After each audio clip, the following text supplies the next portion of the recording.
I never imagined that one promise, spoken so casually in the early years of my marriage, would come back to define the course of my life. My name is Catherine Lawson Mitchell, and for almost a quarter of a century I was married to a man I truly believed I understood. Joshua wasn't dramatic. He wasn't domineering. He wasn't the type of husband who laid down rules or boundaries. So the single firm request he ever made remained carved into my memory like a dent in soft wood. Never go to the farm, Cat. Not ever. Promise me. He had said those words with a seriousness that felt strange at the time, as if the very idea of that place in Alberta pulled shadows across his features. I promised him, of course I did. I loved him, and I trusted him.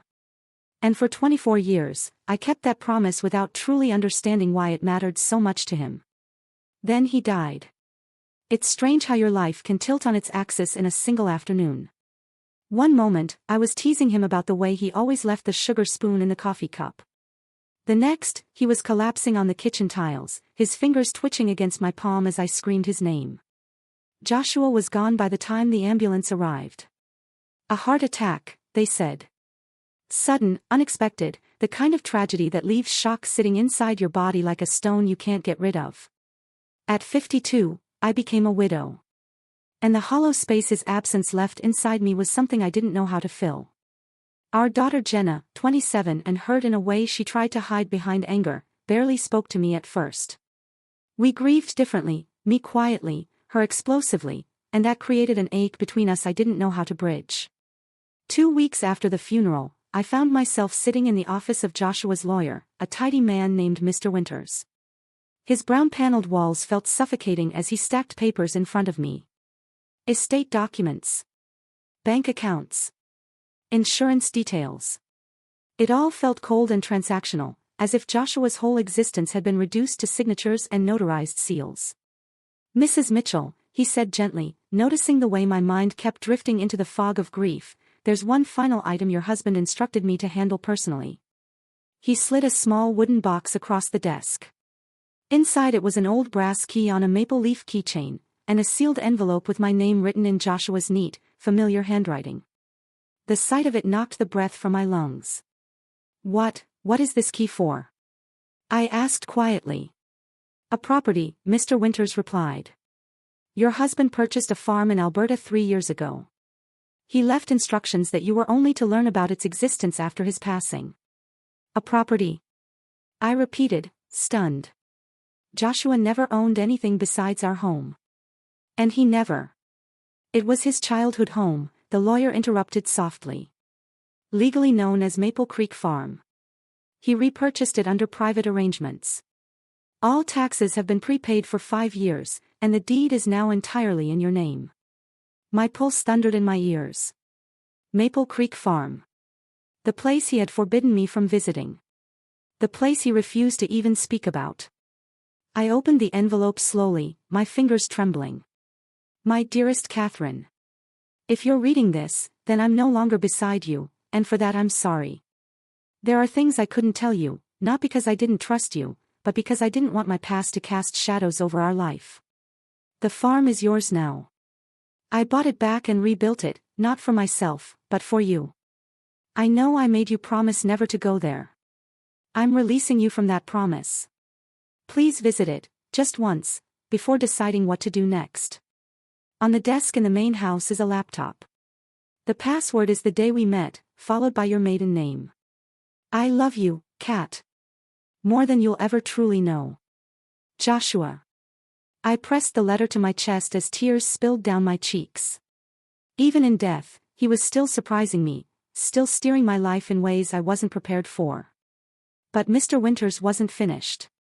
There is another issue, he said carefully. Joshua's brothers have filed a challenge regarding the property. They claim he wasn't mentally sound when he repurchased the farm. I stared at him in disbelief. That's absurd. Joshua was the most level-headed man on earth. He nodded. Regardless, they've initiated proceedings. You should be aware. Joshua's brothers. The family he'd barely spoken about. The men he described, when he mentioned them at all, with a stiffness in his voice that hinted at old scars. A storm of questions spun inside me, painful, confusing, impossible to untangle. An hour later, I walked out of that office with a brass key in my pocket and a sense of purpose I hadn't felt since the day he died. "I'm going to Canada," I told the lawyer. "Today." 2 days later, after rushing through flights and a long drive through the sweeping Alberta plains, I found myself standing before massive wooden gates with wrought iron letters spelling out, Maple Creek Farm. The size of it startled me. I had imagined something modest, rural, struggling. This was an estate. Rolling hills stretched across the horizon. Patches of maple trees were turning gold in the autumn chill. And at the center of it all, perched like a crown on the land, was a beautifully restored farmhouse painted in warm earth tones. My heart hammered as I fit the old brass key into the gate lock. It clicked open smoothly, almost welcomingly, and gravel crunched beneath the tires as I drove up the winding path. Every step felt like trespassing into a life Joshua had intentionally hidden from me. When I finally reached the front porch, my hands shook as I lifted the key toward the door. The lock turned. The door opened. And I stepped into a world I didn't recognize. My breath caught. Not because of the high ceilings or the massive fireplace or the polished wood floors. But because everywhere, in frames, on shelves, on easels, were horses. Dozens of them.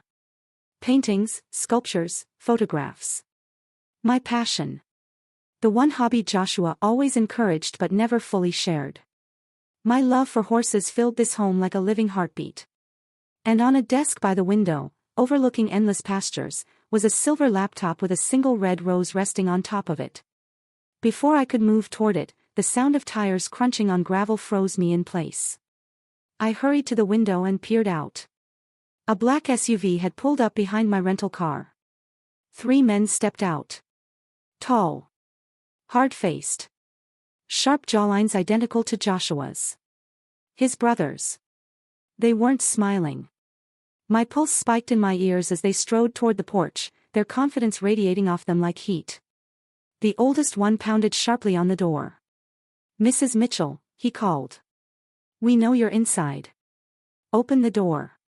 We need to speak." But everything in my body warned me to stay silent. The laptop waited on the desk behind me, still untouched. I took one shaky step toward it. Something told me the answers I needed were inside that computer, not on my front porch. I didn't answer the door. I couldn't.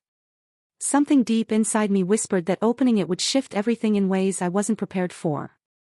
Instead, I backed away from the porch, the pounding from outside growing louder, sharper, more demanding. "Catherine, we know you're in there," the oldest voice barked. "This is Robert Mitchell. We need to discuss the matter of the property."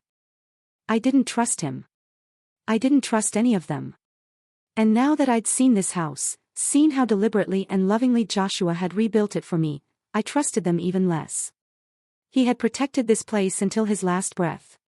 He had hidden it from me, yes, but also from them. I turned toward the laptop, still sitting on the desk like it had been waiting for me all along, the red rose softening the silver surface. My fingers trembled as I removed the flower and lifted the lid. The screen brightened instantly, revealing a login box. The password. The day we met, followed by my maiden name. My mind traveled back to that warm September afternoon 27 years earlier, the chalk dust on my hands from grading papers, the way Joshua had accidentally spilled coffee on his own shirt the first time he asked me out. The date came to me easily, still etched into my memory like a treasured photograph. I typed it. The laptop unlocked. A single folder sat on the desktop. For Catherine. The pounding outside continued. Harder now. Impatient. But their voices faded as my world narrowed to the glowing screen in front of me. I clicked the folder open. Hundreds of video files filled the window. Each one marked with a date. Each one labeled with a simple number. My breath caught in my throat. The first video was dated the day after his funeral. My hands shook as I clicked play. The screen flickered.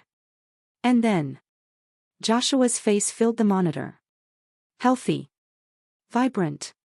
Not the pale and exhausted man he'd become in the final months. He looked strong, smiling the crooked smile that had always made my heart flutter. Hello, Cat, he said softly, his voice reaching across time. If you're watching this, then I'm gone. My knees nearly buckled. He kept talking, as if he could see me standing there with shaking fingers on the keyboard. I know you came to the farm. I knew curiosity would pull you here eventually. And I wanted the first thing you found to be me, not my brothers. A loud, sharp knock jolted me from the video. Mrs. Mitchell. Robert's voice again. This is your last chance to answer politely. Joshua continued speaking on the screen, his tone warming. I made these videos over the last year. One for every day you'll spend without me. I know you hate waking up alone. So I wanted to be here with you, even if only like this. I pressed a hand to my mouth to hold back the sob building in my chest. I need to explain why I rebuilt this farm. Why I never brought you here. Why I made you promise never to visit. Outside, voices rose. Footsteps moved across the porch. But I barely heard them. I'm going to tell you everything, Cat, he whispered. Everything I was too ashamed to share in life. Everything I should have said. The pounding on the door grew violent. I paused the video, my heart slamming in my ribs. 3 shadows moved across the frosted glass panel. One of them kicked the bottom of the door, testing its strength. My breath quickened. I looked around the room, searching for anything that could help me. Anything that could protect me. Before I could think, the men stepped away from the door and began speaking in low tones. I moved quietly to the window. The brothers stood in a small cluster near their SUV, arguing with sharp hand gestures. The oldest, Robert, pointed at the house as if he owned it. As if he belonged inside. As if this place should have been his. Joshua's face flashed through my mind again. The pain he carried when he mentioned his childhood. The dread that always crossed his features when the word brothers slipped into a story. I knew instinctively he hadn't trusted them. And neither should I. I turned back to the laptop, pressing play again. I want to start with the truth about my childhood here, Joshua said gently. It wasn't the story I told you. It wasn't peaceful. And it definitely wasn't happy. My pulse thudded in my ears as he continued. My father was a cruel man. And my brothers learned more from him than I wanted them to. When I left at 18, I swore I'd never come back. He looked down briefly, gathering himself. And then, 21 years later, I did. I leaned closer to the screen. I tracked down the deed privately. The farm had gone through several owners. The place was falling apart.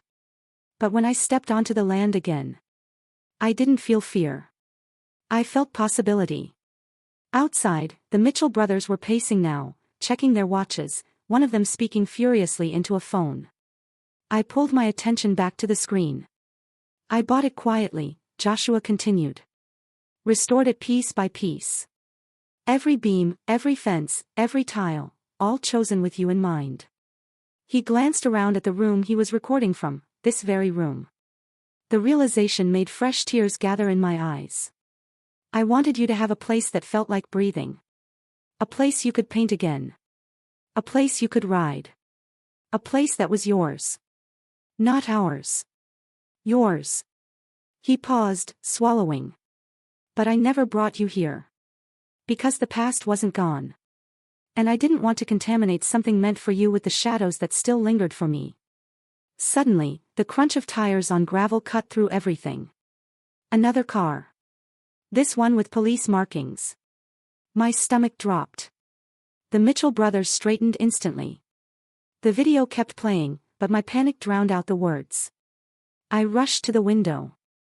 A Royal Canadian Mounted Police cruiser stopped behind the brothers' SUV. An officer stepped out, speaking briefly with the men. Then they all looked toward the house. One of the brothers pointed directly at the door. My heart climbed into my throat. I paused the video again and forced myself to breathe. I wasn't doing anything wrong. This property was legally mine. Still, my hands shook uncontrollably as footsteps approached. A firm knock rattled the wood. Ma'am, a calm voice called. RCMP. Could you open the door, please? My mind raced. Should I open it? Should I stall? Should I? The officer spoke again. Mrs. Mitchell, I need to speak with you regarding a legal complaint. My pulse roared in my ears. I closed the laptop gently, placing the rose back on top, and moved toward the door. Before unlocking it, I whispered to myself, "You can do this, Catherine. Just breathe." Then I turned the handle. The officer stood tall and polite, snow dusting his shoulders. Behind him, the three Mitchell brothers stared at me with expressions that made my stomach twist: anger, entitlement, calculation. "Good morning, ma'am," the officer said. "I'm Constable Wilson. These gentlemen have filed a request for property inspection as part of a family estate dispute." The oldest brother stepped forward with false kindness. "Catherine, this is all just procedural," Robert assured me. "We need to confirm the condition of the property before moving forward with our claim." His claim. His claim to the farm Joshua rebuilt for me. His claim to the life Joshua wanted me to have. Something inside me hardened. I returned the constable's gaze calmly. "I will cooperate fully," I said. "But before we proceed, I need you to review some documents my husband left specifically for this situation." The brothers stiffened. Constable Wilson nodded. "Of course, ma'am." I handed him the thick blue file from the desk drawer, the one labeled, "In case they come." As he began reading, the brothers watched with growing discomfort. After several minutes, the officer looked up, his tone shifting completely. "These documents appear valid and comprehensive. Clear deed transfer. Recorded purchase. Independent assessments of mental competence. There's no basis for forced inspection today." Robert's jaw clenched. "This is ridiculous." "No, sir," the constable corrected firmly. "This is legal ownership." He stepped back from the door. "Mrs. Mitchell, you're under no obligation to allow entry at this time." Relief flooded through me, warm and dizzying. Robert's voice turned sharp. "This isn't over." I held his gaze.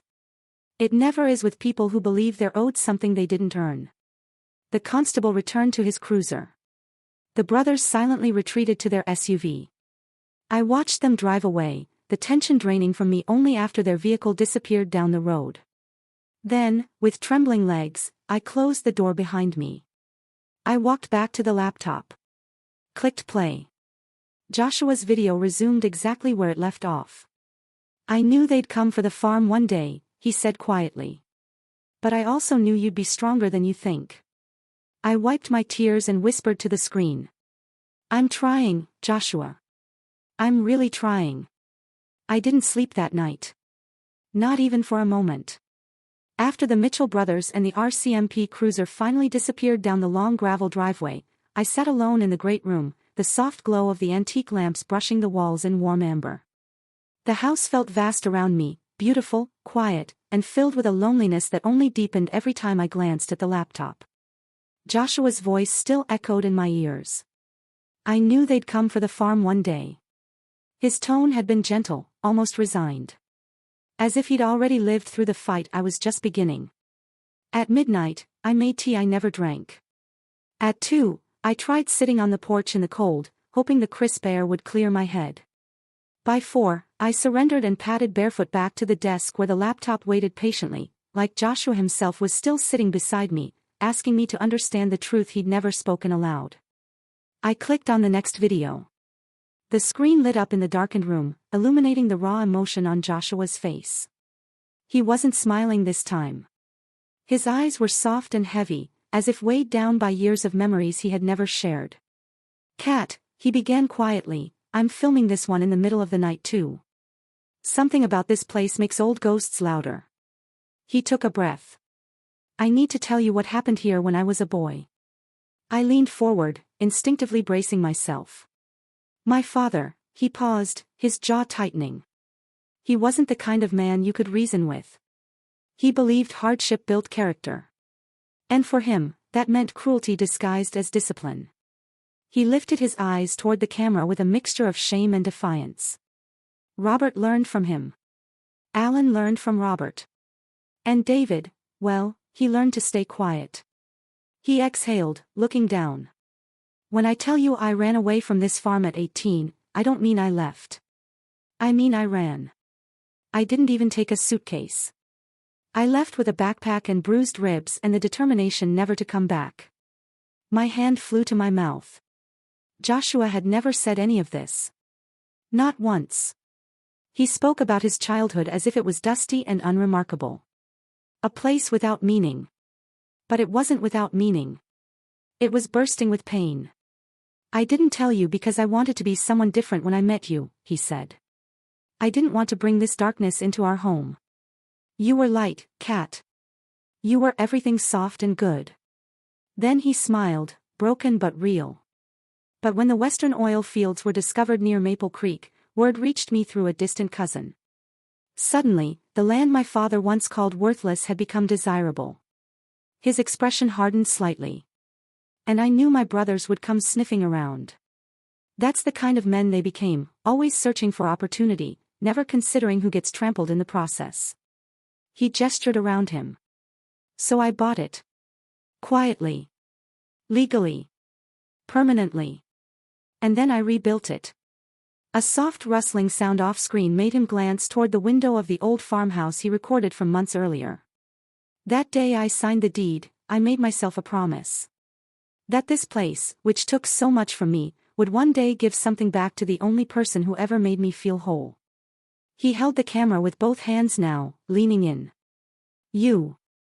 I closed the laptop for a moment, overwhelmed by the way his love seemed to reach across time and wrap around me like a warm blanket. Tears slid down my cheeks, but they weren't only grief this time, they were gratitude, and sorrow, and a longing so deep it felt like ache in my bones. I reopened the laptop. Joshua's video resumed. There's a room here I kept locked while working on the restoration. I never entered it again after the first day. It's down the hall, at the end of the east wing. You'll know it when you see it. My breath hitched. Inside, he said, is something from my past. Something that will help you understand why I kept you away until now. Then, with a steadying inhale, he whispered the words I'd been dreading. Be prepared, Kat. It's not pretty. The video ended. I sat frozen, staring at the darkened screen. Not pretty. Not pretty at all. At dawn, pale golden light seeped into the room, brushing the wooden floors and warming the walls. The house felt different at sunrise, alive somehow, as if the farm itself breathed with the shifting colors of morning. I made myself unlock the laptop one more time to confirm the direction he'd given. Down the east wing. Last door on the right. A room he had never re-entered after his first day. A room tied to everything he'd tried so desperately to forget. With trembling hands, I followed the hallway. My footsteps echoed faintly. The farther I walked, the colder the air seemed to grow, as if the house itself remembered the sorrow this final door held behind it. I stopped in front of a plain wooden door, the paint a little more faded compared to the others. A sense of heaviness settled over me. The knob felt cold beneath my fingers, and for a moment I couldn't turn it. My throat tightened with fear, not of what I'd find, but of knowing how it would hurt him to have me see it. But he wanted me to understand. So I twisted the knob. The door creaked open.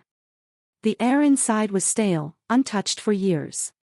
I stepped into the dim room, and felt my body go cold. It wasn't a bedroom. It wasn't an office.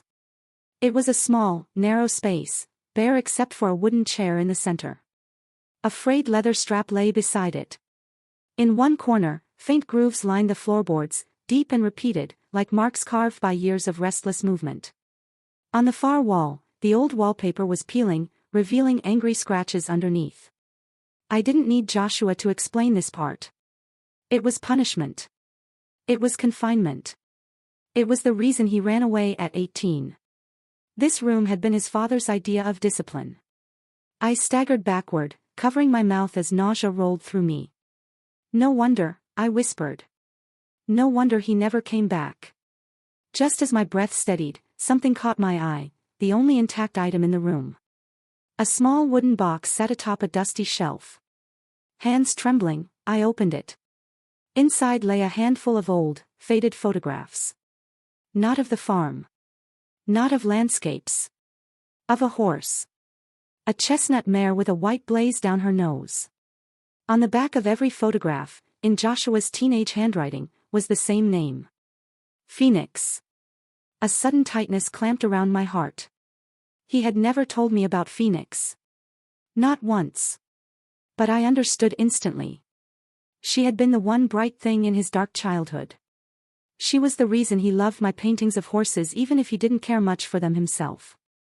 And she was the reason this entire estate was decorated with horses, paintings, statues, photos. He had brought his past into his future. He had brought his brokenness into beauty. He had rebuilt everything he had lost and gifted it to me. Footsteps behind me startled me. I turned sharply. Ellis stood in the doorway, the stable manager Joshua had hired, whom I had only met briefly the day before. "Mrs. Mitchell," he said gently, removing his hat in respect. "You shouldn't have to face this alone." How much do you know?" I whispered, clutching the box. He stepped into the room, eyes somber. "Enough to know this place haunted him. And enough to know he rebuilt it for you because he wanted to overwrite the memories." I nodded, unable to speak. Ellis continued gently, "Your husband was a good man. Better than most. He carried his scars quietly. But he never let them turn him cruel." I closed the box, holding it against my chest. "Why did he trust you?" I asked. Ellis exhaled slowly. "Because I was here the day he returned. I found him standing right in this room, shaking like he'd seen a ghost. He told me then, 'Ellis, I'm going to turn this place into something beautiful.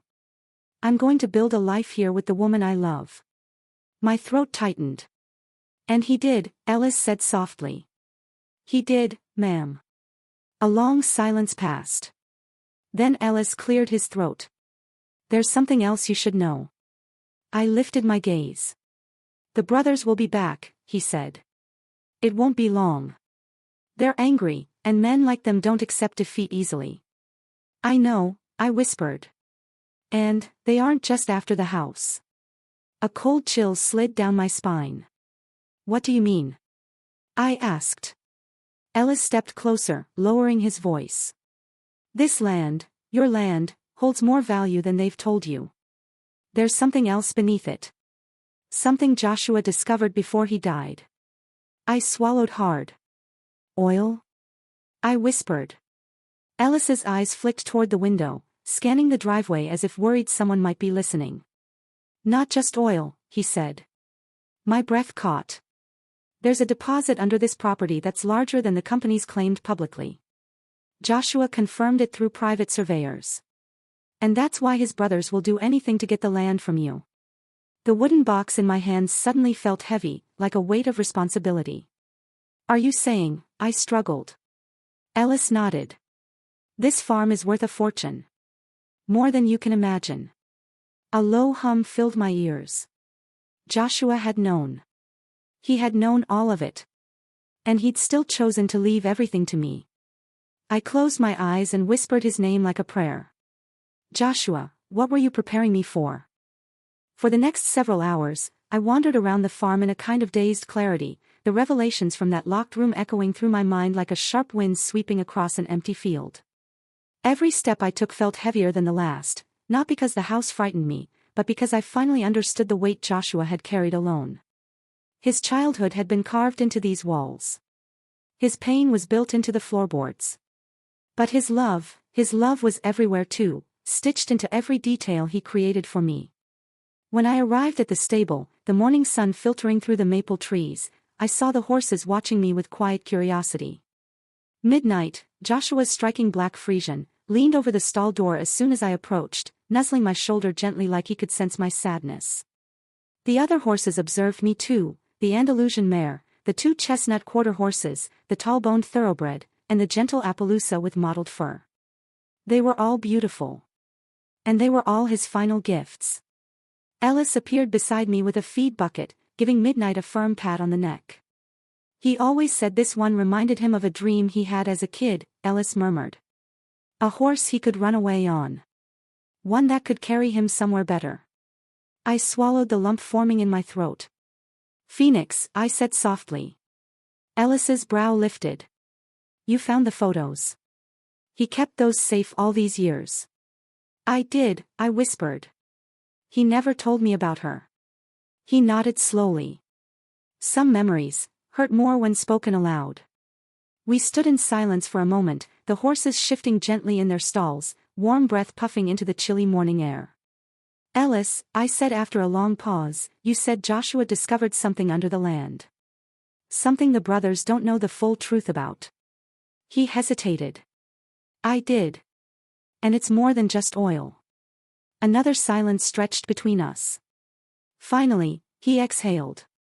Your husband didn't want to frighten you, ma'am. Or burden you. But he believed you'd have the strength to face this if it came to it. What is it? I pressed. We walked to the end of the stables. Ellis lowered his voice, glancing around as though the fated wood planks might have ears. Not only is there oil beneath the western section, he said slowly, there's a much larger, deeper reserve than any of the companies expected. Something the surveyors missed decades ago. How large? I whispered. Ellis's eyes moved to the distant foothills. Large enough to change your life, and ruin someone else's, depending on who controls it. My breath caught. Joshua knew. He did. The private geologists he hired found it 18 months ago. He hid those reports in a safe place. Ellis paused, staring at me with a seriousness that made my heart thud. And I know where they are. I gripped the stall door. Why didn't he tell me? Because he wanted you to choose for yourself. Not out of fear. Not out of pressure. But by knowing the truth fully. Ellis paused. And because he knew the brothers would come for you, and the land, the moment they realized just how much it's worth. My pulse hammered. And oil companies? I asked. Ellis nodded. Oh, they'll come too. More than you've seen so far. The moment word gets out, they'll line up with contracts and promises. Some honest. Others, he shook his head. Others not so honest. A chill snaked down my spine. Everything was bigger than I understood. Joshua hadn't just left me a farm. He had left me a fortress, one built on memories, secrets, traumas, and unimaginable value beneath the soil. And he had left me a battlefield. Before I could respond, the sound of a car engine echoed from the driveway. A sleek silver Mercedes rolled toward the house. My stomach dropped. Jenna. I hurried outside. She stepped out of the car, her hair blowing gently in the cool breeze, her eyes bright but clouded with uncertainty. She looked exhausted. Guilty. Conflicted. All at once. Mom, she said softly. I hugged her tightly without thinking, the relief washing over me like a tidal wave. I'm so glad you're here, I whispered. When I pulled back, she looked troubled.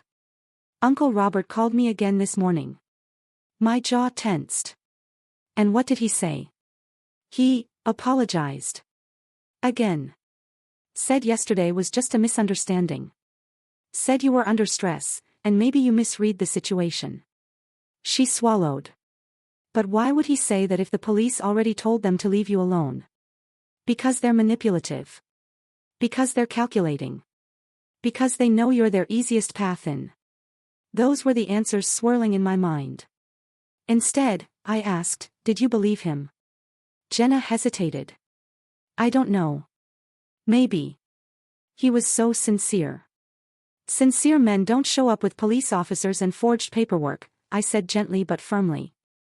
Jenna lowered her eyes, shame creeping across her face. I'm sorry, Mom. I didn't want to make things harder. I just wanted to understand. I touched her cheek softly. You're grieving. And they know how to use that. Her throat bobbed. I know. And that's why I came. I need you to explain everything. We walked back into the house together. She looked around at the art, the warm colors, the open light-filled spaces. Dad built all this, just for you, she whispered. For us, I corrected softly. For the life he wanted us to have. I led her to the desk. I need you to watch something. I opened the next video on Joshua's laptop. I didn't know which one it was. I didn't care. Any one of them showed his truth. Jenna sat beside me. Joshua appeared instantly. Her breath caught audibly. "Hey, my brilliant girl," he said warmly. "If you're watching this, it means things got complicated sooner than I hoped." Jenna pressed a hand to her mouth, her whole body trembling. Joshua continued, "I know your uncles. I know how persuasive they can seem. And I know how easily they disguise ambition as affection." He smiled sadly. "But listen to your mother. She sees clearer than anyone." Jenna began to cry softly, her shoulders shaking. "Everything I did," Joshua said softly, "I did to protect you both." I reached for her hand and held it tightly as the video continued, spilling truths Joshua had never shared while alive. Truths about his brothers. Truths about the farm. Truths about the secrets he'd carried to keep us untouched by the shadows of his past. When the video ended, Jenna wiped her eyes with trembling fingers. "Dad," she whispered brokenly. "He sounds like he knew exactly what would happen." "He did. And I almost let them turn me against you." I shook my head firmly. "You didn't know. But now I do." She squeezed my hand back. "Mom. I'm with you. Completely." Relief washed through me so powerfully I almost collapsed. Before I could speak, the sound of tires crunching on gravel interrupted us again. Not another brother, not another threat. This time it was a black unmarked sedan. Ellis appeared at the window, eyes narrowing. "It's them," he muttered. "The oil company reps who've been trying to reach you." Jenna stiffened. "More strangers who want something?" "No," I said, steadying my voice. "Not strangers." I stood tall, facing the window. "They're the next part of this fight." The sedan door opened. Two sharply dressed individuals stepped out, one man, one woman, both holding briefcases. Ellis shot me a concerned glance. "Do you want me to turn them away?" I shook my head. "No. Let them in." "Are you sure?" "Yes," I whispered. "It's time I learn exactly what Joshua left behind." As Ellis moved toward the door, I turned to Jenna. "This isn't just a family conflict anymore," I said. "It's a war over land that carries the past, the present, and our future." She stepped closer. "Then we fight it together." And for the first time since Joshua died, I didn't feel alone. Ellis opened the door to the two visitors with the same calm seriousness he carried everywhere on the property. They stepped into the foyer like people used to being invited in, not like unannounced strangers. Both wore heavy coats and boots dusted with frost, the kind of practical cold weather attire that told me they were locals, not corporate outsiders flown in for negotiations. The woman was the first to introduce herself. She had sharp, intelligent eyes and a handshake that was firm without being aggressive. "Mrs. Mitchell," she said. "I'm Avery Holtz, Field Operations Director for Northern Plains Energy." "And I'm Daniel Rhodes," the man added, offering a nod. "Senior Geological Consultant with the same firm. We appreciate you giving us a moment of your time." Appreciate. A polite word that meant, we've been trying to get to this farm long before today. I exchanged a brief look with Ellis, who maintained a neutral expression but subtly positioned himself between them and the hallway leading deeper into the house. A protective stance. I appreciated it more than he knew. Jenna moved beside me with a quiet strength I hadn't seen in her for weeks, maybe months. Her presence steadied me. "Please," I said, gesturing toward the sitting room. "Let's talk." They followed me in, scanning the restored walls and floors with barely concealed curiosity. "This place is beautiful," Avery remarked. "Quite an upgrade from what the property looked like a few years ago." I stiffened. "You've been here before." Daniel nodded. "Your husband consulted with us briefly before he began renovations. He didn't reveal much, but he asked the right questions." A buried prickle crawled up my spine. "He never mentioned that," I said carefully. Daniel offered a sympathetic smile. He seemed like a private man. Thoughtful. Very intentional. Joshua. Always thinking ahead. Always building something quietly beneath the surface. What exactly brings you here? I asked. Daniel placed a leather folder on the coffee table. I imagine you're aware of the oil discovery in this region. I nodded once. Well, he continued, there's a reason multiple companies have been watching this farm for months.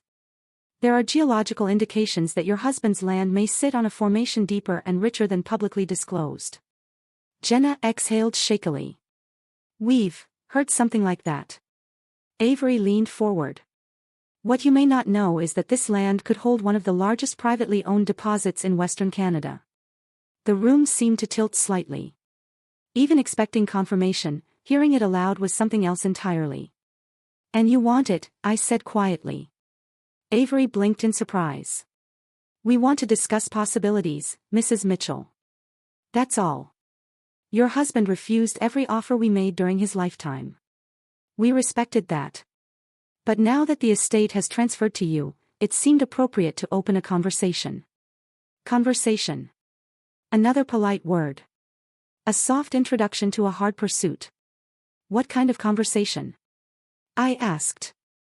Daniel opened the folder, revealing maps, charts, and valuations. We're prepared to offer you a full mineral rights buyout, he said. At numbers significantly higher than what your husband was offered. How high? Jenna asked, folding her arms. Daniel glanced at Avery, then turned a page.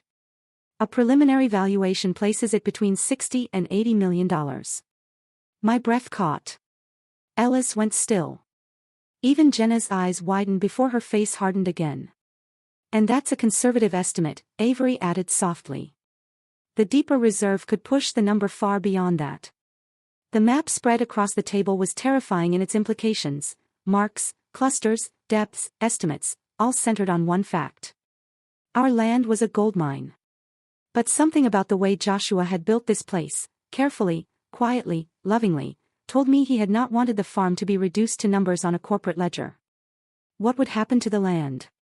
I asked softly. To the horses.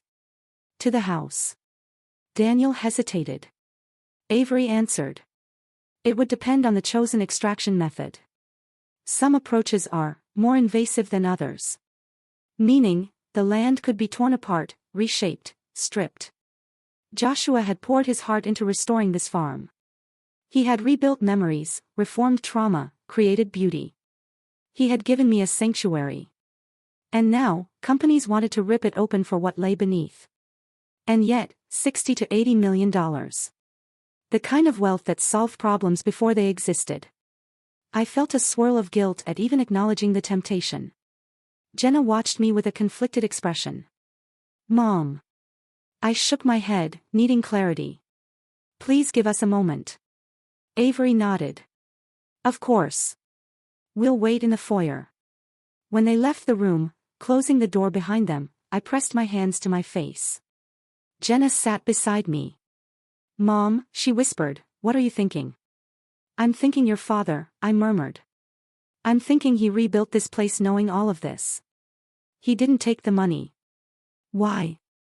Ellis cleared his throat gently. Mrs. Mitchell, he had other plans.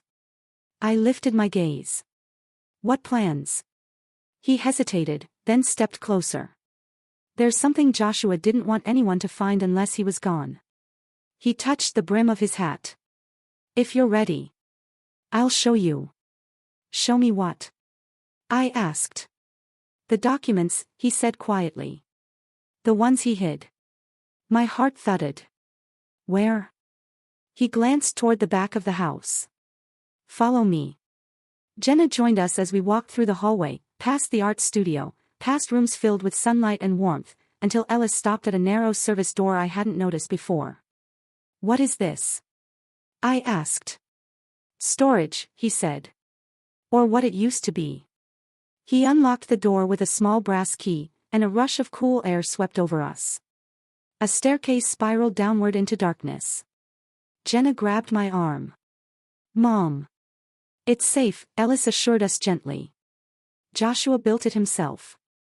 For you. We descended into a concrete hallway lit by overhead bulbs that flickered awake as we approached. The corridor stretched long and straight, with a faint hum echoing ahead. At the end of it, Ellis opened another door. My breath caught in my throat. The room beyond was a bunker. A real, fortified bunker, with steel cabinets, locked drawers, computers, maps pinned across the walls, and stacks of documents arranged with meticulous precision. "What is all this?" Jenna whispered. "Your husband's insurance," Ellis replied softly. "Against his brothers. Against greedy hands. Against anyone who might try to take what he built." I walked shakily toward the maps. Geological surveys. Oil distribution. Land ownership. Drilling rights. Estimated values. Environmental impacts. He had detailed everything. He had prepared everything. He had anticipated every threat before it even reached us. And in the center of the room, illuminated by a small lamp, was a thick folder labeled simply, "For Catherine." My eyes blurred instantly. I reached for it. Inside were photographs, reports, dates, copies of letters, notes in Joshua's handwriting, pointing to one truth: my husband had known exactly how valuable the land was long before anyone else.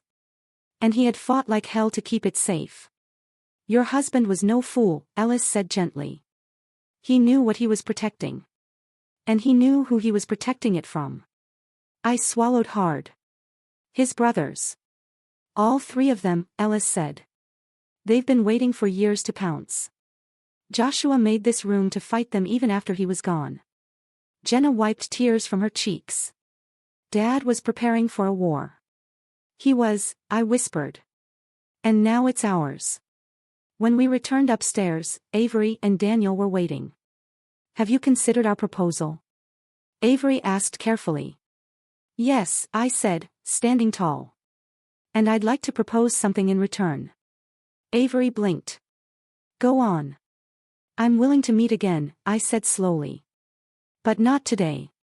First, I need to consult my own advisors." "Of course," Daniel said quickly. "We respect that. But let me make something clear," I added, my voice steady, surprising even myself. "This land will not be handed over lightly. And should I choose to negotiate, it will be on my terms, not yours." They exchanged surprised glances.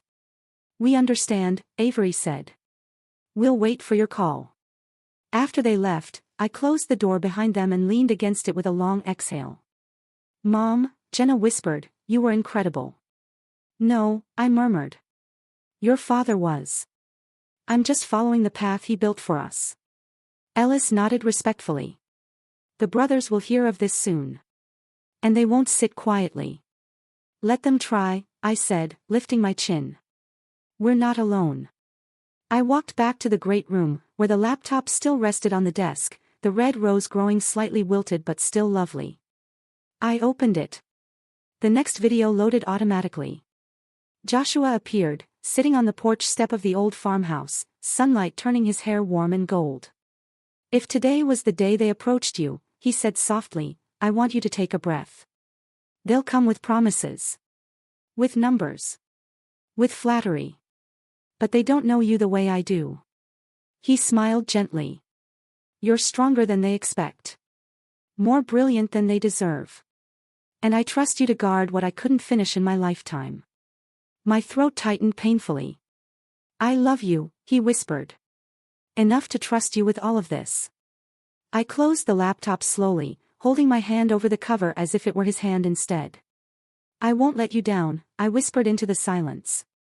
The next morning arrived quietly, the kind of still, pale dawn that carried a heaviness in the air as though the world sensed something was shifting beneath its feet. I stood at the kitchen counter, waiting for the kettle to boil, hands wrapped around the edge of the counter to still the tremor in my fingers. The previous day's discoveries weighed on me. The bunker. The files.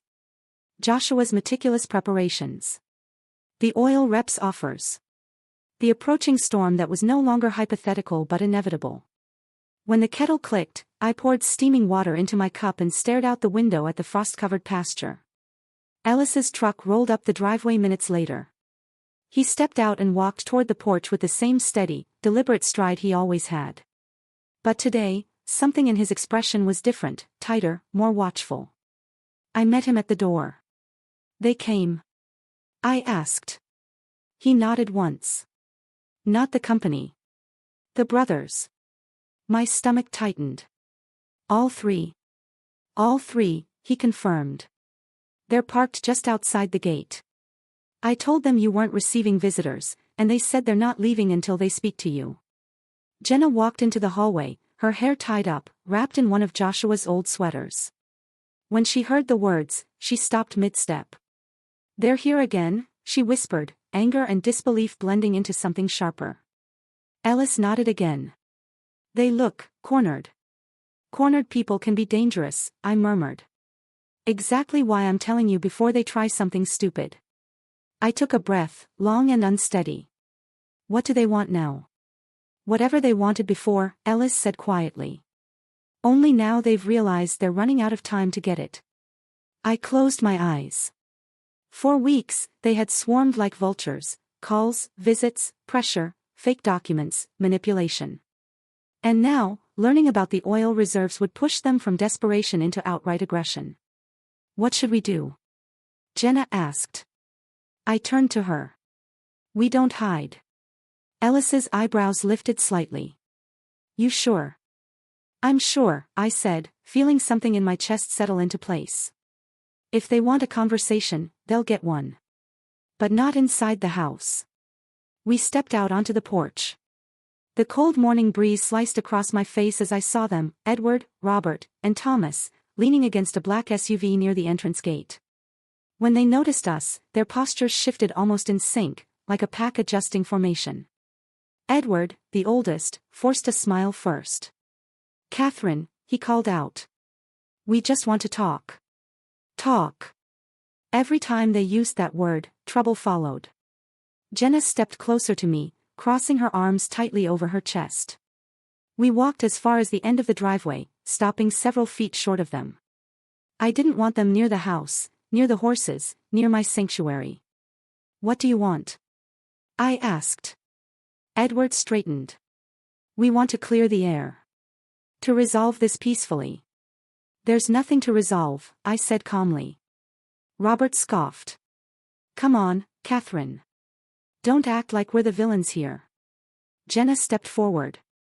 You showed up with forged papers. You tried to bully my mom the day after my father died. How exactly does that make you not villains? Jenna, Edward said with a rehearsed sorrow, we're your family. You're not mine, she shot back.